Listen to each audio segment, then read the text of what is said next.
Hello students. Uh, Today we are going to study a poem that is composed by John Donne, and the title of the poem is Go and Catch a Falling Star. Dear students, before starting this poem, I would like to tell you about metaphysical poetry, what it is, and what are the characteristics of metaphysical poetry, and why it is important for us. Now look please.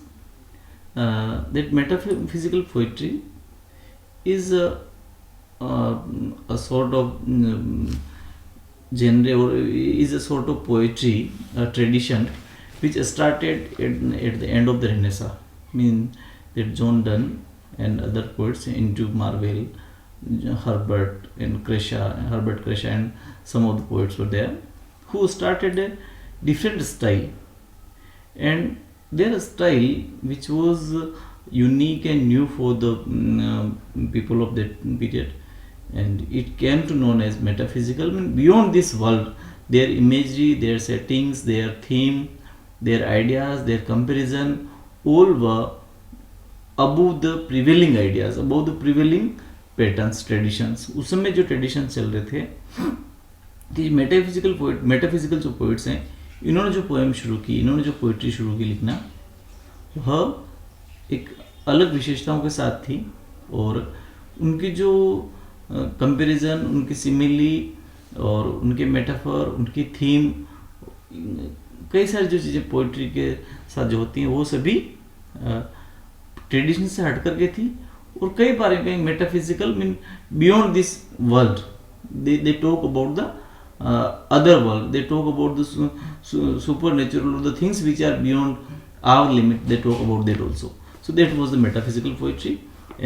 इसकी जो कुछ विशेषताएं हैं, so मैं कहूँ कि imagery based on perception of similarity between different things, mean they compare two things in which we don't see any similarity, but they create the similarity by their views, their ideas, their thoughts. तो जैसे हम एक poem आती है कि जो lovers के pair को कंपास के जो दो जो लेग्स हैं, कंपास के जो दो आर्म हैं, उनसे कंपेयर किया जाता है कि जो जो उनके बीच में डिस्टेंस बढ़ती थी, तो वो कंपास जैसे एक दूसरे को झुकता है, ठीक तरह से लवर्स भी जो उनके बीच में डिस्टेंस बढ़ती है, जो दूर होते हैं तो उनका प्रेम और बढ़ता है. तो इनकी जो तुलनाएं थी, वो उनकी जो पोइट्री में जो कंपैरिजन या सिमिली या मेटाफर जो भी यूज़ करते, वो हट करके था. अभी इस तरह के मतलब साइंस के एग्जाम्पल, जोलॉजी के एग्जाम्पल, ज्योग्राफी के एग्जाम्पल, इस तरह की चीज़ें पोइट्री में नहीं आती थी. और इन लोगों ने जो मेटाफिजिकल पोइट्स ने जो पोइट्री लिखना शुरू किया, तो उनकी जो सिमिलर, जो नॉन सिमिलर चीज़ों में भी वो सिमिलरिटी ढूंढ लेते और उसको पोइट्री का विषय बनाते.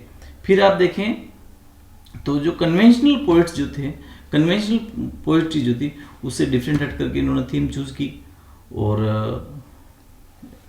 डेली लाइफ की जो चीज़ें हैं, मतलब इमेजेस फ्रॉम डेली लाइफ, वो उन्होंने उसको शामिल करना शुरू किया. एंड देन ये जो पोइट्री है, it was with an energy and moment, and इसमें paradox and puns, mean that paradox mean the sentences or the ideas which seems which seems to difficult for us to accept them. Paradox में किसी भी चीज़ को स्वीकार करना, जिससे हम idea को हम पहली बार हम स्वीकार नहीं कर सकते, लेकिन जब हम उसके ऊपर सोचें, इट सीम्स राइट. जैसा child is a father of man, if you think this, it is paradox. But when we think about the ideology, a child is a father of man, when it shows its development as well as the knowledge. So mean paradoxical जो ideas हैं, वो आपको first instance में जब आप उनको देखते हैं, तो you don't feel that it is right, but when you go into its depth, you understand it, you get it, that what is the exact sense of that. So such things were used by this metaphysical poets. We will discuss later again the characteristic of metaphysical poet. First, today we are going to study this poem, and basically I would like to tell you that personally I don't accept the theme of this poem. इसकी जो व्यक्तिगत रूप से मतलब in if we see this poem in respect of our culture, we have great respect for women, we don't idealize और we don't evaluate women in such a way. हमारे तो संस्कृति में यह तो नारेस्तु पूजन तेरह मनते तत्र देवता, जहाँ जहाँ महिलाओं को बड़े मान सम्मान से रखा जाता है, वहाँ डेवलपमेंट होता है, वहाँ सब कुछ खुशियाँ होती है। इसी तरह से जननी जन्मभूमि से सर्वगाद भी गृह से, है ना, माँ और मातृभूमि सर्व से बढ़कर हैं। और फिर आपने तो मतलब लोक प्रचलन ये भी कहा गया है कि क्रियाचरितम देवो, मतलब कई सारी चीज़ें हैं महिलाओं के बारे में। हमेशा हर रिलीजन में, हर कल्चर में, हर कॉन्टेक्स्ट में अलग अलग चीज़ें लिखी गई हैं। और ये भी एक वही पीरियड था मेटाफिजिकल पोइट्री, जबकि जॉन डन को एक महिलाओं को उसने अलग तरीके से आकलन किया है। और वो बताता है कि it's very difficult to find a woman who is honest to you, who is dedicated to you, who is committed to you. You can catch so many a falling star, or you can go find all the things which are next to impossible in the world. But to find a lady, to find a woman who is committed to you, who is totally devoted to you, who is faithful to you, it's very difficult. These are the views of Donne. और इसमें देखने वाली बात है, इस poem को जब हम पढ़ेंगे तो इसमें वो जो कंपैरिजन जो क्रिएट करता है, वो कंपैरिजन अभी तक की पोइट्री में ऐसा नहीं था। और हमें ऐसा लगता है कि इन चीज़ों में कोई कंपैरिजन नहीं है, लेकिन वो अपने आर्ग्यूमेंट के बेस पे इस पोइट्री में कंपैरिजन क्रिएट कर लेता है। तो हमें इस पोइट्री की जो पोइटिक क्वालिटी जो है कि उसका जो इंटेलेक्चुअल जो कैपेसिटीज़ हैं डन की, वो हमें इसमें देखते हैं, वही हमें देखना है।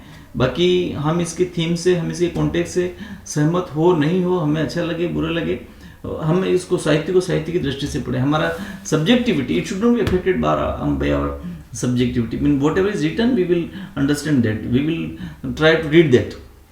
And the poetic quality of this poem are really amazing, and we will know about that, how Donne creates the ideas using different similarities, different examples, and similarity between unsimilar things. Okay students, so please read that poem. I am reading you the text here, and then I will explain also. Go and catch a falling star, get with child Amanda to tell me where all past years are, or who clapped the devil's foot, teach me to hear mermaid singing, or to keep up envy's stinging, and find what win serves to advance an honest mind. If you best born to stand sight, things invisible to see, write 10,000 days and nights, till as no white hairs on thee. Though when you return, will tell me all strange wonders that befell thee, and where nowhere lives a woman true and fair. If you find one, let me know. Such a pilgrimage was sweet. You do not, I would not go. You were next door, we might meet. Though she was true when you met her, and last till you write your letter, you she will be false ere I come 2 or 3. Very short poem, but it has greater meaning, greater poetic qualities, great capabilities. So in next video, we are going to do the textual analysis of this poem. Till that, listen this audio and try to understand.